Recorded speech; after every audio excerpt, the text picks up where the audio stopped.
c'est Julien Marceau. Je vais vous présenter un atelier sur l'intervention, en fait, l'utilisation de la vidéo 360 de la réalité virtuelle pour enseigner l'intervention sociale au collégial. Euh, pour vous situer un petit peu, moi, je suis à la base enseignant en éducation spécialisée. J'ai aussi un mandat pour notre centre collégial de transfert en technologie en tant que chercheur, là, pour tenter d'introduire justement les technologies immersives dans l'intervention sociale. Donc, pas pour l'enseignement, mais plus pour l'intervention auprès des clientèles qu'on retrouve en éducation spécialisée. Puis de l'autre part, je suis aussi technopédagogue et consultant. Je me spécialise en apprentissage immersif. Puis je travaille avec auprès de différentes institutions, comme par exemple, vous avez ici l'Université de Montréal, Laval. Je travaille aussi avec la firme OVA qui développe une application pour l'utilisation de la réalité virtuelle et avec le CCDMD. Donc, c'est de là que ça part. Moi, mes travaux en utilisation de la vidéo 360 et de la réalité virtuelle, ça part de mon expérience comme enseignant. Puis avec les années, maintenant, j'ai cheminé au travers de ça. De quoi je vais vous parler aujourd'hui? Ben, je vais vous dire pourquoi c'est une bonne idée, selon moi, d'utiliser la vidéo 360 ou la réalité virtuelle au collégial. Je vais vous présenter le cas de l'éducation spécialisée, comment je l'utilise, vous présenter aussi les étapes de conception pédagogique puis les défis si jamais vous souhaitez vous lancer. Il y a des choses que vous devez savoir. Je vais vous donner des exemples et des résultats qu'on a obtenus et vous faire part aussi des leçons que j'ai tirées des expérimentations. Si jamais ça vous tente de vous lancer, il y a des choses des erreurs que vous ne commettrez pas probablement parce que je vais vous partager ce que les erreurs que moi-même j'ai commises au début. Fait que juste pour qu'on soit tous sur la même longueur d'onde, il y a ce qu'on appelle les technologies immersives. Il y a plusieurs types de réalité. La réalité étendue, réalité augmentée, réalité mixte, réalité virtuelle. On entend parler de tout ça. Fait que pour qu'on ait tous la même compréhension, vous avez ici le continuum de milligrammes, donc qui est un continuum qui explique la virtualisation de l'environnement. Donc, plus je me déplace vers la droite, plus je mets des éléments virtuels dans mon environnement. Ce qui fait que la réalité augmentée, par exemple, va se situer à gauche du continuum parce qu'elle utilise l'environnement réel, puis elle vient juste ajouter de l'information numérique à l'environnement réel. Donc, quand vous utilisez votre téléphone, par exemple, ici, là, pour filmer la rue, puis là, votre téléphone, il va aller ajouter de l'information. Donc, ce n'est pas cette technologie-là que j'utilise personnellement. De l'autre côté du continuum, on va retrouver la réalité virtuelle, où là, c'est l'inverse. On n'est plus du tout dans l'environnement naturel, on est dans un environnement 100% virtuel et on y est plongé via un casque. Et tous les éléments qui nous sont présentés sont des éléments virtuels avec lesquels je vais pouvoir interagir. Donc, moi, je me situe beaucoup plus proche de cette partie-là du continuum. Au milieu, on va avoir la réalité mixte, qui est comme un peu des deux, c'est-à-dire des éléments virtuels dans l'environnement réel, mais je vais pouvoir interagir avec les éléments virtuels. Fait que moi, vous voyez, la vidéo 360, elle va se placer là, sur le continuum. C'est-à-dire que ce n'est pas tout à fait la réalité virtuelle dans le sens où il y a des différences, mais on est dans un environnement complètement immersif. Donc, ça veut dire que je vais pouvoir vivre ma simulation en vidéo 360 en me coupant complètement de l'environnement qui m'entoure, et c'est un des gros avantages. Différence entre réalité virtuelle et vidéo 360. Dans la réalité virtuelle, normalement, l'utilisateur il est actif. Donc, je vais mettre un casque et là, à partir de là, je vais pouvoir avoir accès à un environnement virtuel. Je vais avoir des manettes. Je vais pouvoir influencer le contenu de l'expérience avec des actions. Donc, je vais pouvoir prendre un objet, me déplacer avec, me déplacer complètement dans l'environnement, marcher et le rendu visuel va s'adapter. Je vais pouvoir aussi choisir les actions et les directions à prendre. Avec la vidéo 360, traditionnellement, l'utilisateur il est passif, donc il est spectateur. Donc, je suis quand même immergé à 360. Donc, si je suis dans une vidéo 360 de Paris, je suis sur le champ de Mars, je peux regarder en avant, voir la tour Eiffel, puis me retourner. Quand je me retourne, je vois le Trocadéro en arrière de moi. Donc là, à partir de là, ça nous permet d'avoir vraiment une vue à 360. Mais si je marche dans la réalité, le rendu vidéo ne s'adapte pas. Et je peux donc choisir l'angle de vue. Il va falloir que je me déplace en me téléportant selon des spots dans lesquels on aura ajouté une autre photo ou une autre vidéo.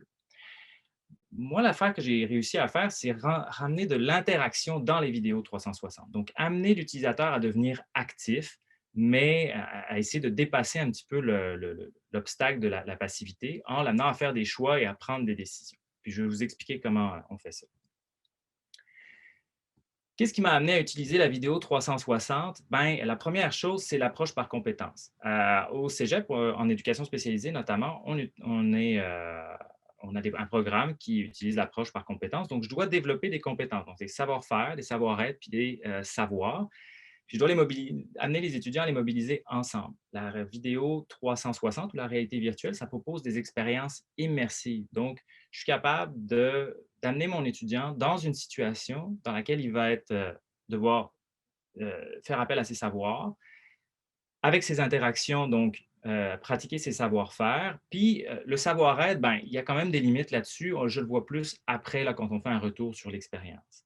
Puis, on est capable d'aller filmer des milieux de travail, donc des contextes authentiques, des situations réalistes, pour vraiment plonger l'étudiant dans une situation qui ressemble beaucoup à sa situation de travail. L'autre élément qui m'amène à choisir ce type de technologie-là, c'est le profil de mes étudiants. En fait, ça permet de créer des apprentissages, des activités qui amènent l'étudiant à se rendre actif dans l'apprentissage, mais aussi c'est inclusif dans le sens où ben, c'est très proche de l'acte professionnel. Donc, ça ne passe pas par des activités de lecture principalement, ça ne demande pas nécessairement un profil d'étudiant particulier, là, c'est vraiment accessible à tous. Il y a des avantages aussi à la vidéo 360 ou à la réalité virtuelle. Ça permet de standardiser les activités de simulation. C'est-à-dire que si on fonctionne avec des mises en situation où on demande, par exemple, à des étudiants de prendre un rôle puis de faire une scénette dans la classe, même si je fais appel à des acteurs, ben, des fois, dépendamment du milieu dans lequel je suis ou du jour de la semaine ou du groupe d'étudiants que je vais avoir, je n'ai pas toujours la même qualité de mise en situation. Et puis j'ai juste le temps de le vivre une fois. Avec la vidéo 360, ben, mes simulations, elles sont intégrées dans un casque ou intégrées sur une chaîne YouTube, ce qui fait en sorte que ben, c'est standard. L'étudiant du mardi a la même simulation que l'étudiant du vendredi et il peut la refaire à chaque fois, surtout si l'expérience est interactive, il peut la refaire sans nécessairement avoir la même expérience. Donc, il peut faire, par exemple, d'autres choix qui vont l'amener à vivre une expérience différente, mais à partir de la même simulation. L'autre chose aussi, c'est que ça rapproche le contexte d'apprentissage de celui de la mise en pratique. C'est-à-dire que je peux voir des notions dans la première heure de cours, puis ensuite de ça, les mettre en application dans une simulation directement dans la deuxième heure de cours, sans avoir à changer ma classe, sans avoir à faire un voyage scolaire. Je peux faire ça pas mal dans le même moment. Et ça exerce efficacement le raisonnement clinique à partir du moment où l'étudiant est appelé à prendre des décisions. Donc, à partir du moment où, dans sa simulation, il voit une situation de clientèle et que là, il doit prendre une décision d'intervention, ben, non seulement il va prendre la décision, mais il va voir l'impact de sa décision. Puis après ça, dans une activité qui suit la simulation en vidéo 360, ben, on peut travailler avec lui sur les raisons qui l'ont amené à faire un choix et si ça a été bénéfique ou pas et comment il peut s'ajuster. Donc, ça travaille le raisonnement clinique et c'est super important pour nous en éducation spécialisée. Il y a deux compétences majoritairement pour lesquelles j'ai développé du matériel. La première, c'est relever des renseignements relatifs au comportement d'une personne. Donc ça, c'est en éducation spécialisée, on enseigne, on va dire ça rapidement, là, de l'observation. Enseigner l'observation dans une salle de classe, c'est vraiment loin de l'acte professionnel. On doit enseigner l'observation dans des milieux de pratique avec des clientèles qui ont des comportements particuliers. Je ne peux pas demander à tous mes étudiants d'avoir ces comportements-là ou de les jouer. Et puis, même si c'était le cas, l'environnement physique reste un environnement de classe. Donc, c'est très difficile d'amener les étudiants à exercer en classe cette compétence-là. Alors, on s'attend qu'ils le fassent en stage, mais moi, quand ils sont en stage, je ne suis pas là. Fait que c'est difficile pour moi de leur faire de la rétroaction. Donc, ça, c'était un problème qui arrivait et auquel la vidéo 360 a répondu. Même chose pour l'enseignement à l'intervention. On a un cours qui s'appelle Approche et techniques d'intervention. Il y a des techniques d'intervention qu'on dit du modification du comportement de surface, des techniques de base pour lesquelles ben, c'est important de comprendre quel impact elles peuvent avoir sur le comportement du client. Même chose, on peut faire des mises en situation, mais encore là, ça reste que c'est plus difficile d'avoir la véritable réaction du client. Puis surtout, s'il y a des problématiques différentes, je ne peux pas demander à tous mes étudiants de jouer une problématique. Ça reste pas assez concret pour eux autres. Donc là, si on est capable après ça d'aller filmer ça, ben, on est capable de les plonger dans une situation qui est un contexte de travail avec une clientèle qui est réaliste et crédible. Il y avait déjà du matériel didactique qui était utilisé avant. C'est pas parce que maintenant j'utilise ça qu'il y avait des choses qui n'existaient pas puis qu'on n'était pas capable de l'enseigner. Mais ce qui était utilisé avant comme matériel didactique pour enseigner ces compétences-là, on avait les vignettes cliniques. Donc, c'était soit des textes, soit des vidéos. Ça ne reflétait pas nécessairement les actes professionnels, c'est peu inclusif, puis ça demande beaucoup d'abstraction de la part des étudiants. Donc, vignette clinique, comprendre, là, c'est un texte ou une vidéo dans lequel ben, on représente une situation, puis on amène l'étudiant à poser la question, OK, ben, quels sont les éléments qui seraient intéressants d'être observés, ou par exemple, regarde cette vidéo-là, puis observe tel comportement. Donc, on dit à l'étudiant quoi faire, on lui montre où regarder, ça ne travaille pas beaucoup sa conscience situationnelle et non, ça ne représente pas l'acte professionnel. On faisait des mises en situation, je vous en ai parlé, on a des problèmes de constance entre les comédiens, on a des problèmes de temps, ça prend beaucoup de temps, de disponibilité, on ne peut pas avoir une grande variété de comédiens non plus, donc on fait souvent affaire avec des adultes. Si on veut avoir des enfants, c'est plus compliqué. Puis les contextes sont non authentiques parce que ça se fait en contexte de classe. Puis ben, les vidéos, le problème qu'on a quand on utilise des vidéos, c'est que souvent c'est du contenu qui n'est pas spécifique. Donc, on va utiliser des séries, des films qui représentent des situations de travail, mais c'est toujours un peu romancé. On ne voit pas nécessairement les actes professionnels ou alors c'est un peu dramatisé. Puis, on montre à l'étudiant où regarder. Alors que dans la réalité, ben, si jamais il y a quelque chose qui se passe et qu'il ne regardait pas dans la bonne direction, parce qu'il n'est pas concentré, ben, ça, c'est quelque chose qu'il faut que je sois capable de regarder avec mon étudiant. Puis là, avec le vidéo, ben, la question ne se pose pas parce qu'il regarde la télé puis la caméra montre où il faut regarder. Donc, la vidéo 360, moi, ce que ça me permet, ben, c'est d'amener des situations plus crédibles, plus engageantes aussi pour les élèves, plus concrets parce qu'on filme dans des milieux de travail où on représente des milieux de travail. Je trouve que c'est plus efficace aussi en termes de temps et c'est reproductible, c'est-à-dire que l'étudiant peut revivre la simulation une, deux, trois, quatre, cinq fois. Et encore là, si c'est une situation dynamique, ben, les choix qu'il va faire la première fois qu'il va faire la simulation ne seront peut-être pas les mêmes choix qu'il va faire à la deuxième, donc il peut s'améliorer et il peut personnaliser un petit peu plus sa simulation. Il y a des statistiques sur l'utilisation de la réalité virtuelle puis de la vidéo 360 en contexte de formation. Bon, on dit que ça augmente l'engagement cognitif, que ça améliore le rythme d'apprentissage, que ça améliore aussi le sentiment de compétence, puis que ça améliore l'engagement émotif. Je ne sais pas au niveau des statistiques puis des chiffres qui sont là, parce que moi, je ne les ai pas mesurés comme ça, mais c'est tous des éléments que j'ai observés chez mes apprenants.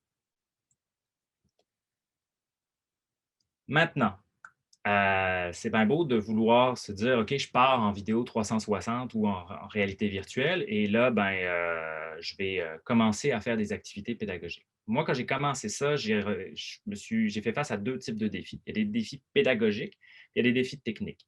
La vidéo 360, elle me permet, par exemple, d'aller filmer dans une unité de centre jeunesse une situation, puis de ramener ça dans ma salle de classe, de mettre un casque sur la tête de mon étudiant et d'un seul coup, il se ramasse en plein milieu de l'unité de centre jeunesse à voir ce qui s'est passé. Mais ça reste que si ce n'est pas inclus dans un scénario pédagogique, ben, ça va rester une activité d'exposition, un peu comme vous allez faire, par exemple, une visite virtuelle. Ben, si vous n'avez pas des objectifs d'apprentissage en arrière, ça va devenir un divertissement, mais ça ne sera pas nécessairement une activité d'apprentissage. Donc, l'enjeu, c'est d'être capable d'avoir un scénario pédagogique qui va se tenir et qui va venir donner du corps là, à cette simulation et à cette approche, en fait, avec cette technologie-là.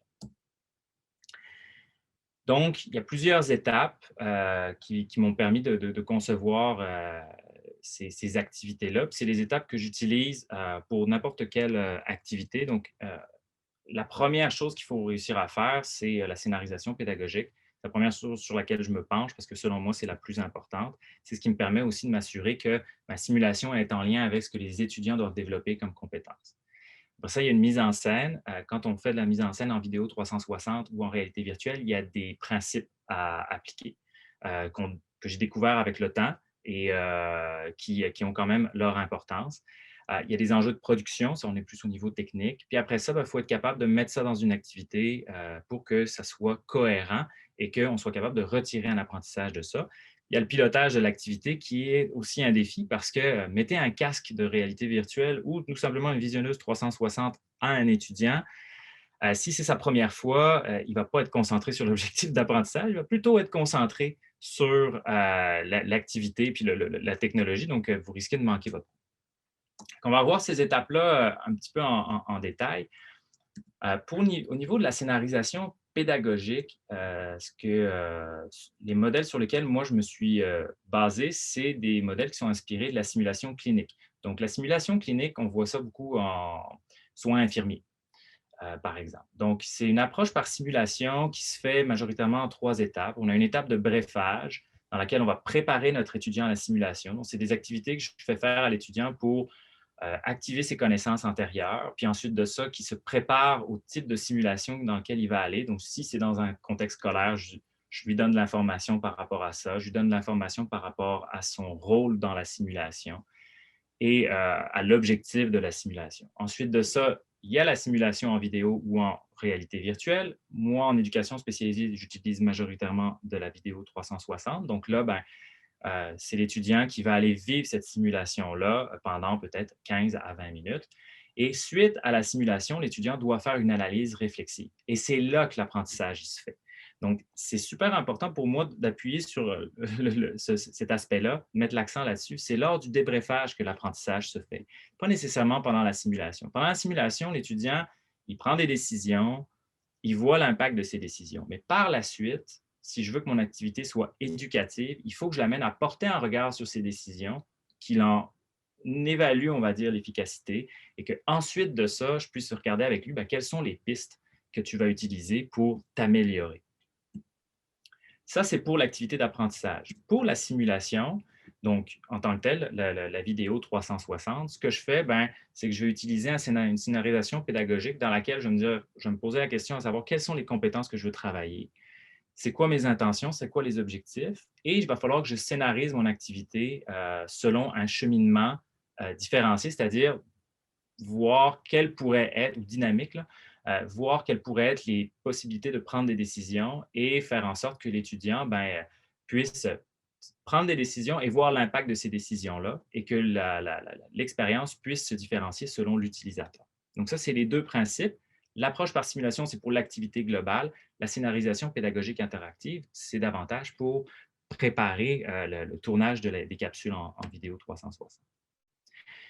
Vous avez ici un exemple du scénario pédagogique que j'ai développé en partenariat avec Marie-André Dion-Gauvin de l'APOP. Donc, on a travaillé sur un outil ensemble pour la scénarisation pédagogique. Donc, ça, c'est tous les éléments, les questionnements qu'on doit avoir. C'est souvent l'étape qu'on cherche peut-être des fois à escamoter un petit peu parce qu'on a hâte de passer au tournage, par exemple. Sauf que c'est la plus importante si on souhaite que ça soit cohérent. Donc, identifier les compétences, le niveau taxonomique, les objectifs pédagogiques. Ça me permet après ça, de scénariser ma capsule en vidéo 360 dans lesquelles je vais toujours me poser la question, est-ce que je développe la compétence? Est-ce que l'étudiant est en lien avec les objectifs pédagogiques que je me suis donnés? Par la suite, vous voyez dans la deuxième section, là, je commence à scénariser un petit peu plus la situation. Ce qui me permet après ça d'avoir une certaine cohérence entre l'activité pédagogique et la simulation. Donc ça, c'est vraiment le travail préparatoire. Ensuite arrive la mise en scène. Donc une fois que j'ai fait mon scénario pédagogique, là, je vais commencer à mettre en scène ma simulation. Donc, il va falloir que j'écrive qu'est-ce qui se passe, où est-ce que c'est, combien il y a de clients, qu'est-ce qu'ils se disent, qu'est-ce qui se passe. Il y a 3 éléments que j'ai vus qui ont le plus d'importance là, pour que ça soit une simulation qui fonctionne. Le premier, c'est la crédibilité. Si on exagère les comportements, qu'on exagère la simulation parce qu'on voudrait que tout ce qui est possible arrive, c'est-à-dire que la personne, elle a un trouble, par exemple, en éducation spécialisée, elle a un trouble de santé mentale, elle est sous l'état de la consommation, elle est en fauteuil roulant, puis est en situation de groupe. Là, ça crée une grosse charge cognitive pour l'étudiant. Et en plus de ça, ce n'est pas très crédible, donc l'étudiant, il décroche. On va essayer de rester le plus crédible possible dans la mise en situation et faire attention aussi à la charge cognitive, c'est-à-dire de ne pas mettre trop d'éléments dans la simulation parce que c'est peut-être des éléments qu'on ne retrouverait pas dans une quantité telle dans la réalité. L'autre élément qui est important, c'est l'interaction. Amener mon étudiant à prendre des décisions au moment opportun. Donc, une fois qu'on a compris comment fonctionnent les interactions, on a le goût d'en mettre partout, mais il faut en mettre à des places où on en aurait dans la vie en règle générale. Donc, on scénarise peut-être, moi, ce que je fonctionne, c'est par capsule, donc des capsules de 1 minute et demie, donc qui permet à l'étudiant de bien s'approprier, par exemple, le comportement du client, l'environnement physique. Puis ensuite de ça, je vais mettre une interaction, c'est-à-dire, par exemple, une liste de choix, d'actions à poser ou de paroles ou d'interventions à faire. Et en troisième lieu, ben, la crédibilité, l'interaction va demander beaucoup de cohérence, donc s'assurer que les choix que l'étudiant va faire, quand il va cheminer au travers de la simulation, ben, ça reste cohérent, puis que quand il prend une décision, le résultat de sa décision soit logique. Pour ça, j'ai développé des outils, en fait développé, pas vraiment, là, j'utilise des outils plutôt. Le premier, c'est un arbre décisionnel. Donc, c'est un petit peu le même principe quand on fait de la scénarisation pédagogique interactive. C'est-à-dire que l'étudiant doit prendre des décisions, puis, puis ensuite de ça, chemine à travers un arbre décisionnel. Ben, c'est ça que j'utilise. Donc, pour chaque scène, j'identifie quels sont les choix possibles, et ensuite de ça, quelles sont les conséquences de ces choix, et finalement, face aux conséquences des choix, il y a une scène qui s'en vient qui est scénarisée. Donc, pour chaque scène, il y a un scénario particulier, une capsule de peut-être, comme je vous disais, 1 minute et demie, dans laquelle je me permets de faire une certaine description, j'ajoute des éléments de décor. Ça me permet d'être cohérent dans mon décor. Donc, si jamais la personne était assise quand l'étudiant a pris sa décision, ben, quand il retourne dans la simulation en vidéo 360, le client est encore assis, il n'est pas debout. Donc, au niveau du tournage, ça peut nous donner un coup de main pour rester cohérent. Puis, en même temps, ça permet de voir aussi les possibilités. L'arbre décisionnel nous permet de voir toutes les possibilités, puis des fois, de créer des retours pour éviter d'avoir trop de scènes à tourner. Donc, vous voyez ici là, les flèches rouges, des fois, c'est des retours au départ parce que l'étudiant ben, s'est rendu à un genre de cul-de-sac. Puis là, ben, par une rétroaction, on lui dit ben, là, tu es rendu à un cul-de-sac, il faut que tu retournes au début pour essayer de faire d'autres choix d'intervention, par exemple. Donc, si jamais vous vous lancez dans la vidéo 360 interactive, ben, c'est un arbre décisionnel, ça va être ce qui a probablement l'outil que vous allez utiliser le plus parce que ça vous permet d'avoir une bonne idée du déroulement de la séance. Une fois que mon arbre décisionnel est fait, que tout est scénarisé, ben moi, je pars en production. Bon, ce que je fais là, à date, c'est que je fais vraiment ça de A à Z. Dans mon cas, là, je prends mes activités du début, de la scénarisation pédagogique, puis je suis capable de les amener jusqu'à la diffusion. Mais des fois, je travaille avec des équipes où ben, ils sont capables de faire la scénarisation pédagogique, puis là, après ça, moi, je les accompagne surtout dans la production de capsules vidéo. Ça ne prend pas nécessairement beaucoup de matériel. C'est pas non plus si compliqué. C'est juste de la pratique, on s'améliore, puis on devient plus habile avec le matériel et avec les logiciels. En majorité, étant donné que c'est de la vidéo 360, on ne peut pas couper. On ne peut pas dire, OK, je coupe, on change de plan. C'est une vidéo 360, ça filme à 360, donc je ne peux pas rajouter de l'éclairage. Je ne peux pas être dans le champ, donc ça veut dire qu'il faut que je me tasse du champ pour laisser libre cours à la scène. Donc, c'est tourné sous la forme de plan séquence, dans des décors naturels, puis on va ajouter des éléments spécifiques qui sont liés à la mise en situation. Le matériel qu'on peut utiliser, majoritairement, c'est des caméras qui sont très simples d'utilisation. Dans le temps, j'utilisais une Ricoh Theta. Maintenant, j'utilise une Insta360 X2, même, pas la X1. Fait que, ça, c'est des caméras qui coûtent environ entre 5 et 700 et qui se manipulent avec un téléphone cellulaire. C'est vraiment facile, à la fois pour prendre des photos 360 et des vidéos. C'est vraiment pas compliqué à utiliser. Le montage, par exemple, là, ça devient un petit peu plus, des fois un petit peu plus compliqué. Il y a des logiciels qui permettent de monter la vidéo 360, que ce soit Premiere ou Final Cut. Ce n'est pas tous les logiciels de montage. Si vous utilisez iMovie, il va prendre votre fichier, mais il ne vous redonnera pas une vidéo 360. Il faut que le logiciel puisse gérer de la vidéo 360, c'est-à-dire qu'il va ajouter des métadonnées dans la vidéo pour l'envoyer, pour l'éditer sous la forme d'une sphère. Donc ça, les deux logiciels que vous voyez là, c'est ceux que j'utilise principalement. Il y en a d'autres. Mais sinon, il faut vraiment s'assurer que c'est des logiciels de montage en vidéo 360. Puis pour ce qui est de l'interaction, si vous voulez ajouter des interactions, il y a plusieurs façons de faire. Au départ, moi, j'utilisais Moodle, donc avec H5P.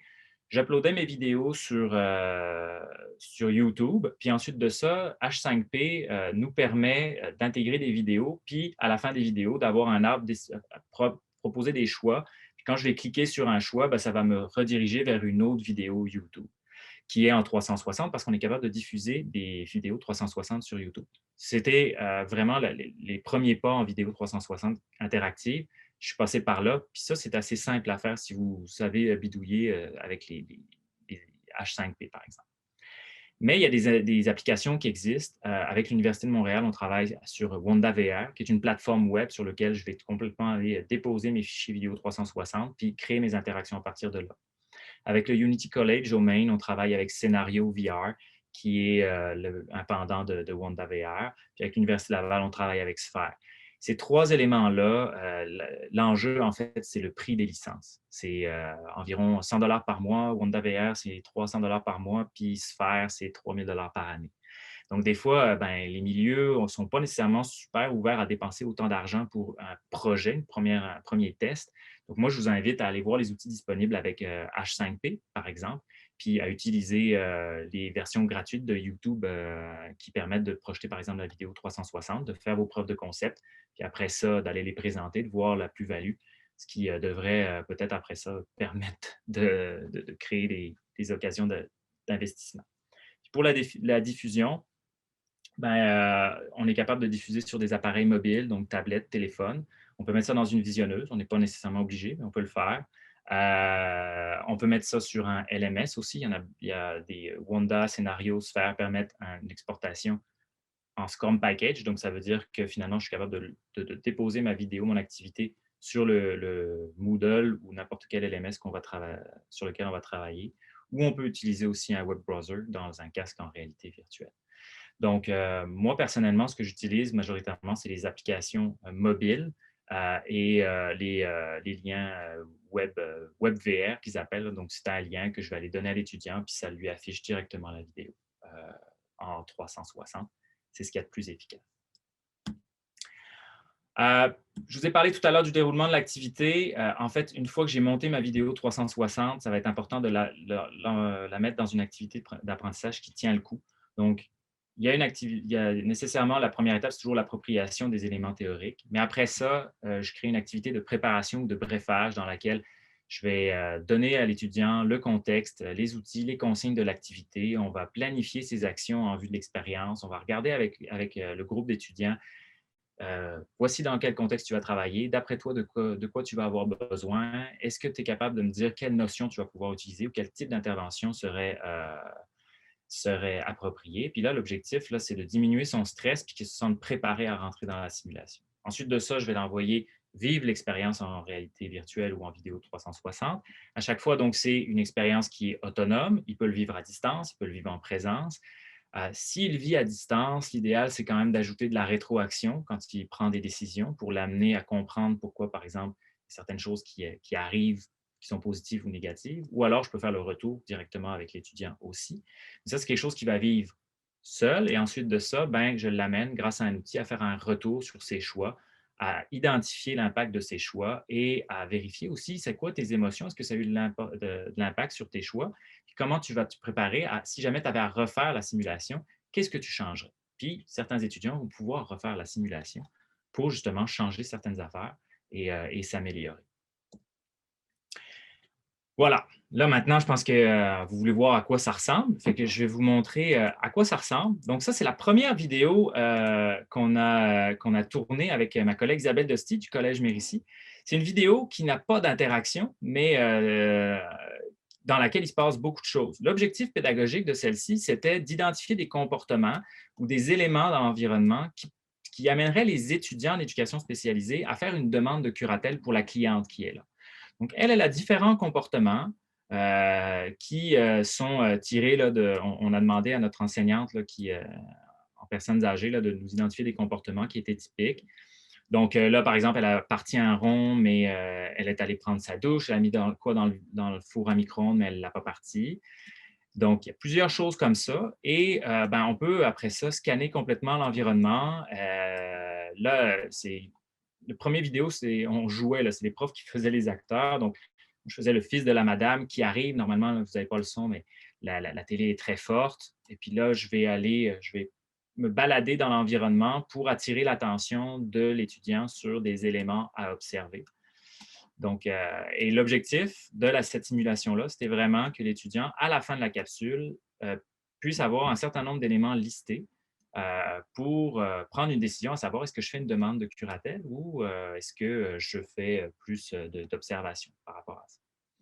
Donc, celle-là, il y a pas d'interaction, mais il y a quand même une certaine quête de l'étudiant. Vous voyez à droite sur les photos, là, ce qu'on a utilisé, c'est des visionneuses en carton pour que les étudiants puissent insérer leur cellulaire dedans et ils passaient à travers par le biais de leur cellulaire pour vivre la simulation. Et ceux qui ne voulaient pas ou qui n'avaient pas de cellulaire ou qui ne souhaitaient pas vraiment utiliser la vidéo 360 pouvaient le faire via un iPad. Euh, la prochaine vidéo, là, c'est à partir du moment où on ajoute de l'interaction. Donc, ça, c'est une activité qu'on a fait pour le cours d'approche et techniques d'intervention. Ce que vous voyez à l'écran, c'est les éléments qu'on donne à l'étudiant dans sa préparation. Donc, il y a une mise en situation avec son mandat. Ici, c'est dans un local de retrait. On lui dit qu'elle est en remplacement et on lui donne un billet de comportement de l'étudiante qui va, vous allez voir dans quelques secondes, là, qui va rentrer et qui lui remet un billet de comportement. Donc ça, c'est des éléments qu'on retrouve assez fréquemment dans notre travail d'éducateur spécialisé en milieu scolaire. On fait du local de retrait, puis on a un groupe d'étudiants, d'élèves, on ne sait pas nécessairement pourquoi ils sont là, puis ils ont des comportements, puis il faut intervenir.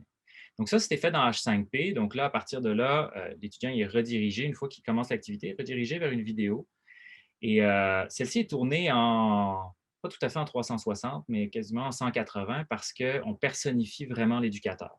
Donc, c'est l'éducateur qui porte. On s'est fait un corset là, pour porter la caméra.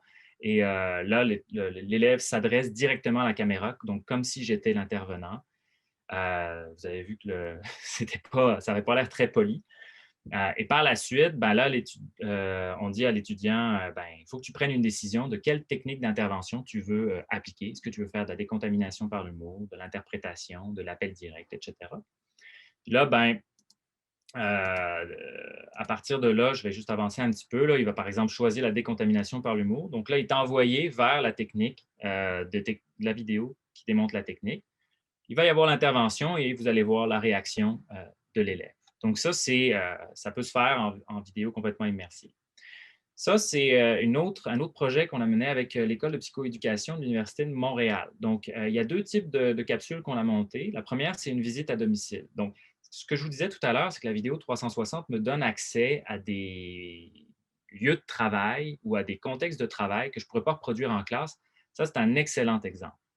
Donc là, on a filmé directement au domicile de quelqu'un. Donc, on a l'intervenant qui est là et aussi c'est filmé à la première personne, donc sur un angle de à peu près 180 degrés. Et on suit donc un intervenant qui fait des interventions, enfin une visite directement à domicile.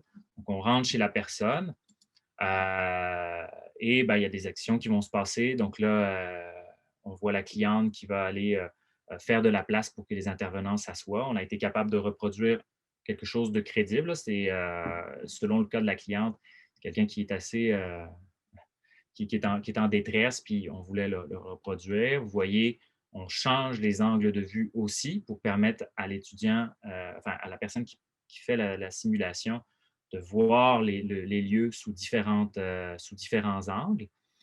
Et un autre élément qu'on a ajouté pour cette simulation-là, c'est qu'on a scénarisé à un moment donné où l'intervenant et la cliente partent et où on permet, par exemple, à l'étudiant de venir on va dire ça comme ça, dans l'appartement ou la maison de la personne. Donc là, il y a accès à des zones sensibles, des hotspots pour voir des gros plans du décor. Et ça, c'est un outil dont ils se servent dans l'intervention parce que ben, il y a des choses qui sont pertinentes, puis il y a des choses qui ne sont pas pertinentes. Donc, c'est pour aussi enseigner aux étudiants, ben, il y a des choses que tu as le droit de regarder dans le cadre de ton travail, mais il y a des choses que ce n'est pas de tes affaires. Comme les photos des enfants, ce n'est pas nécessairement de tes affaires. Et enfin, on a fait une autre simulation que vous allez voir ici. Ça, c'est de la relation d'aide. Donc, en relation d'aide, on est en un pour un avec la cliente. Et quand il y a quelque chose qui arrive, ben là, on a des interventions en relation d'aide qui sont proposées. Et dépendamment du choix de réponse de l'étudiant, ben là, on va avoir l'intervention qui est performée et ensuite de ça, la réaction de la cliente face à l'intervention. Donc ça, c'est interactif. Je ne peux pas vraiment me lever puis marcher, m'approcher de la cliente. Ça, la réalité virtuelle me le permettrait. Mais par contre, je suis capable via les interactions, d'influencer le contenu de la simulation, ce qui fait qu'un élève, qu'un étudiant 1 versus l'étudiant 2 auront la même scène de départ, mais pas nécessairement la même scène d'arrivée. L'analyse des arbres décisionnels, après ça, ça nous permet de voir l'efficacité des étudiants, puis on leur propose d'analyser leur arbre décisionnel par la suite pour être en mesure de s'améliorer. Les constats maintenant. Moi, ce que j'ai observé dans ma classe, puis c'est des constats qui ont été relayés aussi par les équipes avec lesquelles j'ai travaillé, notamment avec l'équipe de l'École de psychoéducation de l'Université de Montréal, c'est l'engagement, la motivation des apprenants.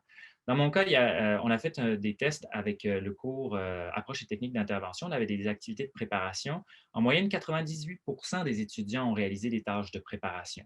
Puis on n'a pas eu de rappel à la tâche pendant l'activité. Ça, ce n'est pas le premier jour de mon activité. Ça, c'est quand on a mis en place le scénario pédagogique qui se tenait. Parce que si jamais vous faites ça, si jamais votre activité, c'est la première exposition à la vidéo 360 ou à la réalité virtuelle de vos étudiants, vous allez malheureusement voir que vous avez beaucoup de rappels à la tâche à faire parce que quand c'est de la nouveauté, ils sont moins concentrés sur la tâche pédagogique. Mais quand c'est bien scénarisé pédagogiquement, nous, on les a vus vraiment engagés dans l'activité. On a une meilleure intégration des apprentissages aussi, c'est-à-dire que dans les activités de retour, on avait plus de recours à des liens théoriques parce qu'on les avait mis de l'avant dans la phase de préparation. Et aussi, ils avaient des observations concrètes pour justifier leur prise de décision. Donc, ils font appel à ce qu'ils voient dans la vidéo 360, à l'environnement physique et au comportement qu'ils ont observé pour justifier leur prise de décision.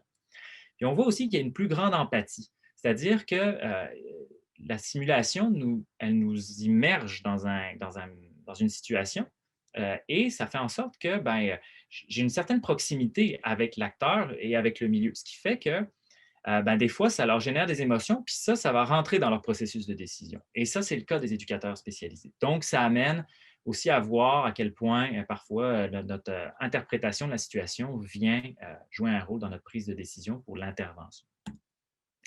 Dans les commentaires des étudiants qu'on a recueillis, c'est souvent que les étudiants se sentent plus dans l'action, qu'ils vivent la situation, qu'ils se sentent impliqués, que l'action est en direct, donc ça leur prépare à affronter certaines choses.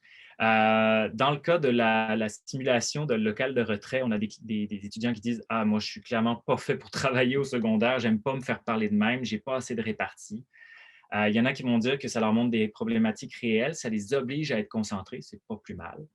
Il y en a qui nous disent que c'est dur de tout voir, et ça, c'est quelque chose, un genre de mythe qu'on doit casser aussi là, pour les étudiants, c'est-à-dire que c'est impossible de tout voir, mais il faut être concentré quand même. Donc, ça les amène déjà à prendre conscience qu'on ne peut pas tout observer, parce qu'on a moins, on a moins d'impact quand on le dit en classe, mais quand on leur fait vivre ça, ils s'en rendent compte.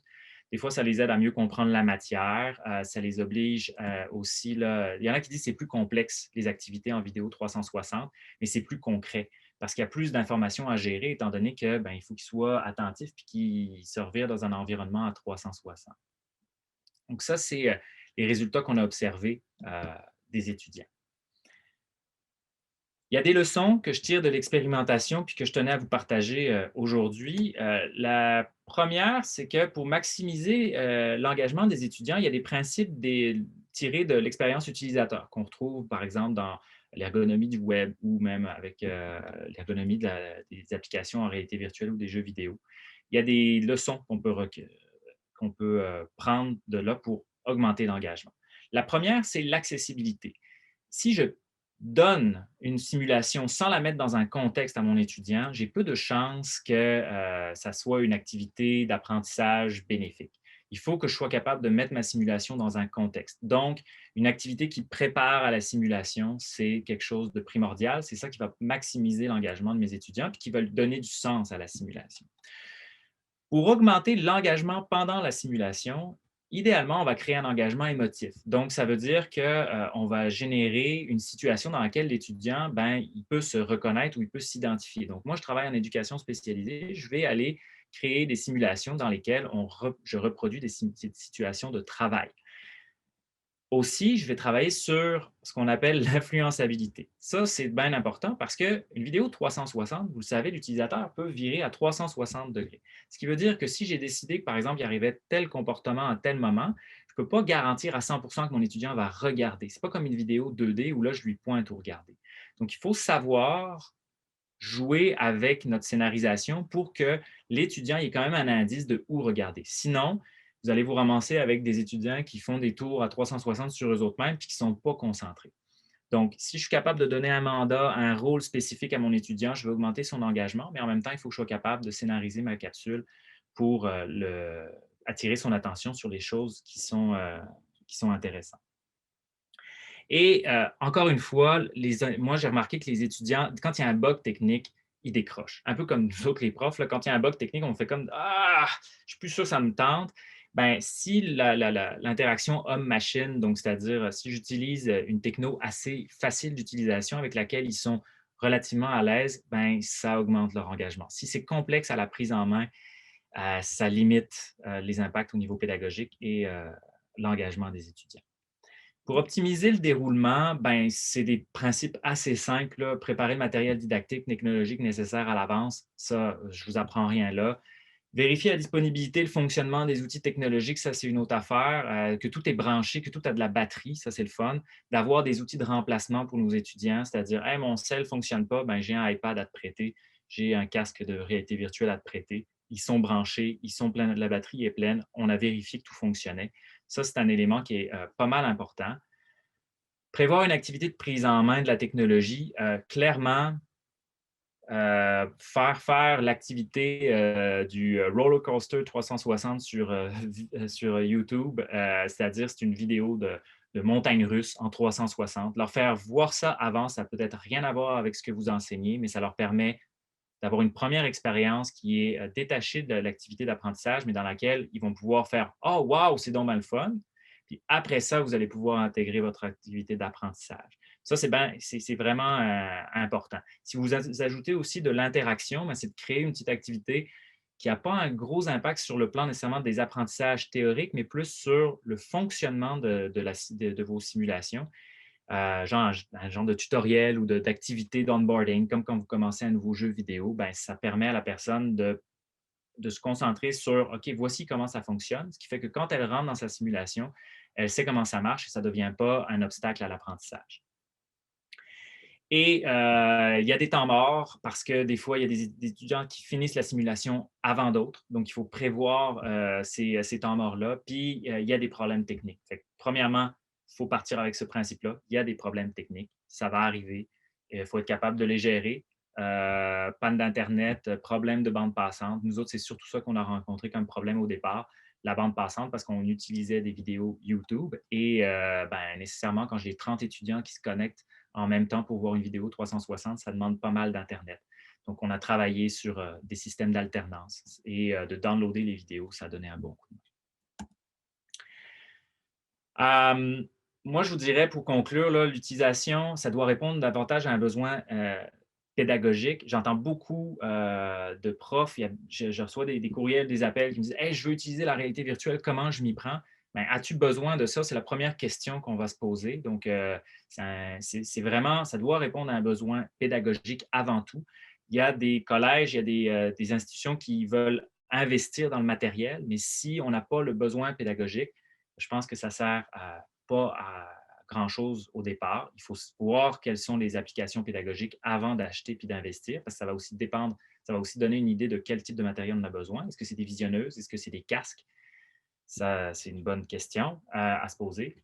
Le design pédagogique, c'est ce qui doit, à mon avis, prévaloir sur la technologie, c'est-à-dire qu'on va avoir un design pédagogique à à bâtir pour donner du sens à l'activité de simulation en vidéo 360 ou à réalité virtuelle. Les expériences, ben, il faut penser à notre utilisateur. Il faut être capable de se mettre à la place de la personne qui va vivre la simulation pour essayer de maximiser son engagement. Utiliser une technologie accessible et collaborer, je pense que c'est une des choses qui est le plus à notre portée, le plus efficace. J'ai eu la chance, moi, de travailler avec les Reptiques l'année passée. Ça fait qu'il y a eu un brassage de connaissances. Ça nous a permis d'avancer, de défricher, de regarder les pratiques. Puis ça, c'est très inspirant. Alors, je vous encourage à le faire.